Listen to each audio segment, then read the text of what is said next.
ವಿದ್ಯಾರ್ಥಿಗಳಿಗೆ ವಿದ್ಯಾರ್ಥಿ ವೇತನ ನೀಡಬೇಕು ಎಂದು ವಿಜಯಪುರ ನಗರದ ಜಿಲ್ಲಾಧಿಕಾರಿ ಕಚೇರಿ ಎದುರು ಎಬಿವಿಪಿ ವತಿಯಿಂದ ವಿದ್ಯಾರ್ಥಿಗಳು ಪ್ರತಿಭಟನೆ ನಡೆಸಿದರು. ಸರಿಯಾದ ಸಮಯಕ್ಕೆ ವಿದ್ಯಾರ್ಥಿಗಳಿಗೆ ವಿದ್ಯಾರ್ಥಿ ವೇತನ ನೀಡುತ್ತಿಲ್ಲ ಎಂದು ಆಕ್ರೋಶ ವ್ಯಕ್ತಪಡಿಸಿದರು. ಅಲ್ಲದೆ ವೇತನದಲ್ಲೂ ಸರ್ಕಾರ ರಾಜಕೀಯ ಮಾಡ್ತಿದೆ ಎಂದು ಆರೋಪಿಸಿದರು. ಇದರಿಂದ ವಿದ್ಯಾರ್ಥಿಗಳು ಶಿಕ್ಷಣದಿಂದ ವಂಚಿತರಾಗ್ತಿದ್ದಾರೆ. ಅದಕ್ಕಾಗಿ ತಕ್ಷಣವೇ ವಿದ್ಯಾರ್ಥಿ ವೇತನ ನೀಡಬೇಕು ಎಂದು ಜಿಲ್ಲಾಡಳಿತ ಮೂಲಕ ಸರ್ಕಾರಕ್ಕೆ ಮನವಿ ಸಲ್ಲಿಸಿದರು.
ಕಾರ್ಮಿಕ ಕಲ್ಯಾಣ ಯೋಜನೆ ಅಡಿಯಲ್ಲಿ ವಿದ್ಯಾರ್ಥಿ ವೇತನ ಬಿಡುಗಡೆ ಆಗ್ರಹಿಸಿ ಹಾಗೂ ವಿದ್ಯಾರ್ಥಿ ವೇತನ ಕಡಿತಗೊಳಿಸಿರುವ ರಾಜ್ಯ ಸರ್ಕಾರ ವಿರುದ್ಧ 20/20ರಂದು ರಾಜ್ಯಾದ್ಯಂತ ಪ್ರತಿಭಟನೆ ಕರೆ ಕೊಟ್ಟಿದ್ದಕ್ಕೆ ಮನವಿಯನ್ನು ಜಾರಿಗೆ ಕಳಿಸ್ಬಿಡ್ತೀವಿ. ಮುಖ್ಯಮಂತ್ರಿ ಬರ್ತಿಲ್ಲಲ್ಲ, ಈಗ ಮುಖ್ಯಮಂತ್ರಿ ಕಳಿಸ್ಬಿಡ್ತೀವಿ. ಜಿಲ್ಲಾಧಿಕಾರಿ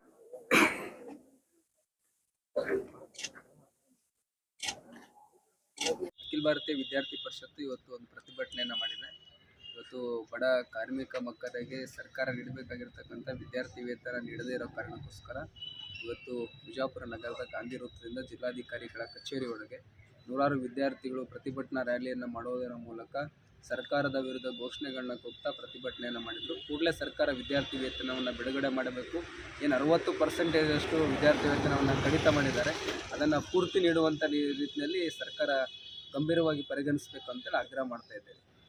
ಸಚಿನ್ ಕುಳಗೇರಿ, ರಾಜ್ಯ ಕಾರ್ಯದರ್ಶಿ.